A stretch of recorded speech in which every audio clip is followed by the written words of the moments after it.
What's going on, everybody? Good afternoon. Hope you guys are doing well. And I think it's time we have a little bit of a news update regarding the Seattle Seahawks and their offensive coordinator search.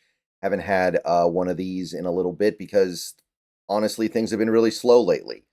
And I don't really know what to read into that, but it sure seems like this team is taking their time with making this hire. Maybe they're waiting for teams to get eliminated so they can consider hiring somebody who's in the final four.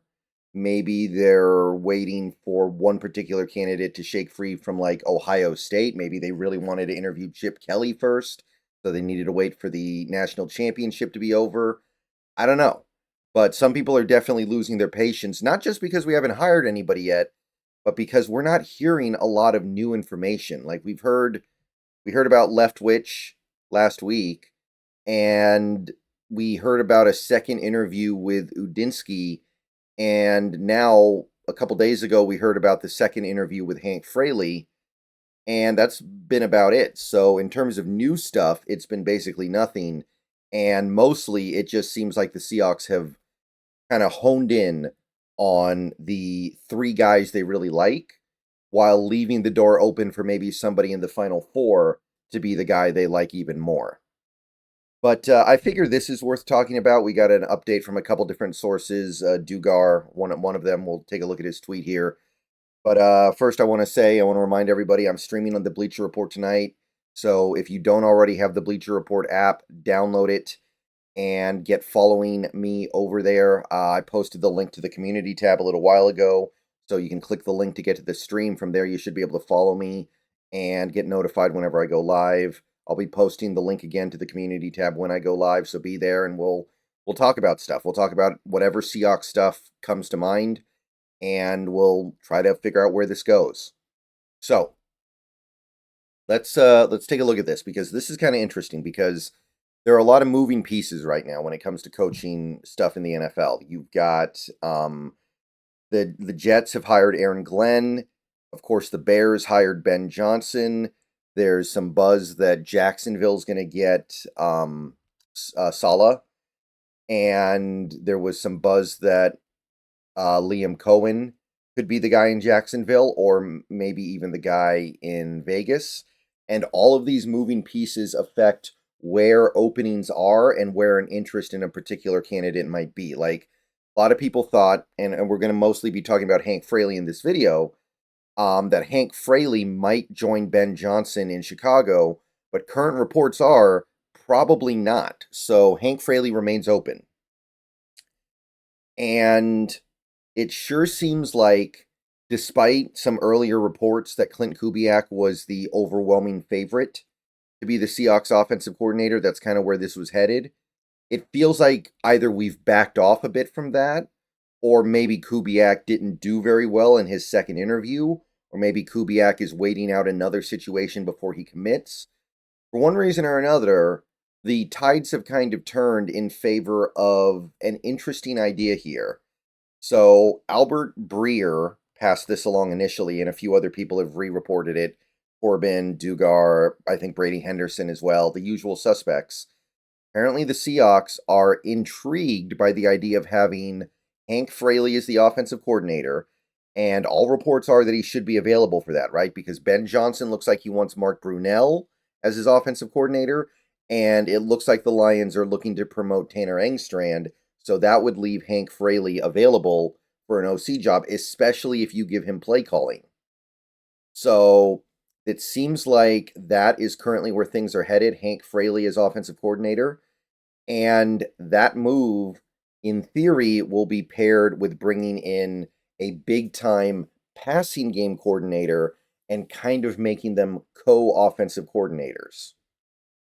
Now, my understanding is that Hank Fraley would call the plays, but Scott Turner would have a lot of power. More power than a typical passing game coordinator. And it would almost be like what New England was doing a couple years ago when they had Matt Patricia and Joe Judge kind of in a dual role as co-offensive coordinators. Fraley would be the one in charge, but Turner would have a lot of power. Now, I haven't talked about Scott Turner during this particular cycle. He's Norv Turner's son. He's been working in the NFL in various capacities for a while. He was actually serving as the offensive coordinator near the end of the season last year after some guys in front of him got fired.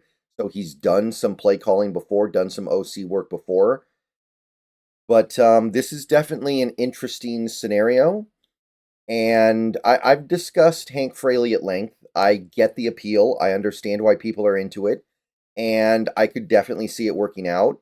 At the same time, I'm cautious of making an offensive coordinator out of an offensive line coach. Other than Andy Reid, there aren't very many examples of offensive line coaches becoming really good play callers in the NFL. Now, if you want to mitigate that by bringing in a big-time passing game coordinator, that's one way to do it. But at the same time, I got to be honest, from my perspective, which is obviously not in the building, I'm not a fly on the wall, the idea of having a co-offensive coordinator situation is kind of tough. We're talking about two guys who might have very different ideas of how to handle business in this league, two different ideas of how to do things. To my knowledge, they've never served on the same staff before. And even if they did, that doesn't necessarily mean they're going to always be in alignment. And I mean, New England's attempt to do this, and look, New England's attempt to do this a couple years ago was a disaster, in part because of the people they put in that position. Like Matt Patricia and Joe Judge, those guys do not need to be co-OCing an offense in any league, much less the NFL, the toughest league in the world. So for me personally, I don't want to look at that and say, oh, it didn't work this time, so therefore it can't work. But the whole idea of co-OCs, it just kind of feels like you're bringing in too many cooks. And the fact that one of the guys you're bringing in is Scott Turner, who is not, the way I could see this maybe working would be if you had Hank Fraley as the offensive coordinator, and then you hired like an assistant that was like maybe Norv Turner, somebody with a ton of experience. Like, what if you got Hank Fraley as an offensive coordinator and then somebody like a Mark Trestman, who I talked about earlier today, as an assistant? Then maybe you could have him as like the steadying hand that guides Fraley through the initial phases of being a coordinator and a play caller. Scott Turner doesn't have that massive wealth of experience to pull on the way that a guy like Mark Trestman would. So in this case, it just kind of feels like you like both guys and you really want both. So you're trying to find a way to kind of finagle your way to getting both. And because of it, you're going to end up with a little bit of an awkward hierarchy. And again, this brings back the original issue that I have. We have a very young head coach, a very inexperienced head coach.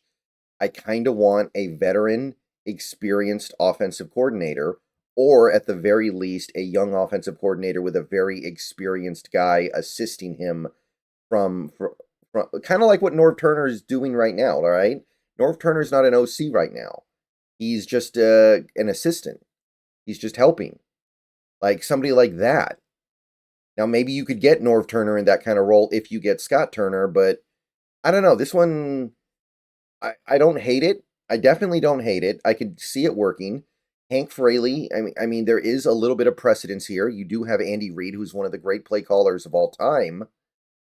But the idea is that you cover up the deficiencies of Fraley, because Fraley's probably going to be a run-the-ball guy, by bringing in Scott Turner, but it's not like Scott Turner is super proven either, right? Like, he's good, but he's not super proven. So, I don't know what's happened with Kubiak. I don't know if maybe we've just kind of cooled off on him. It almost feels like we have. I don't want to say that for sure, because maybe it's just we're quiet right now because we're making our decision and waiting for other guys to shake free. Like, maybe we really want to interview somebody like Matt Nagy in Kansas City, and we can't yet. Maybe we really want to interview somebody in Washington.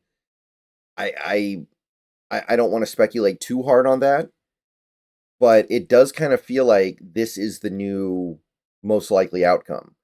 And I like Fraley. I think Fraley would be a good enough hire. It's not the direction that I would go. And the whole Scott Turner thing is an interesting wrinkle. I don't think it's enough to get me on board with the information I have. And that's the important part here. We have very limited information on the outside. We do not have the ability to know everything about these coaches. We don't even really have the ability to know 10% about these coaches because so much of what they do is behind the curtain. We don't get to see that. We just have to go on based off what we hear from league sources, and we just have to go based on what we hear about their interviews and the little bit of evidence we get every week on Sunday.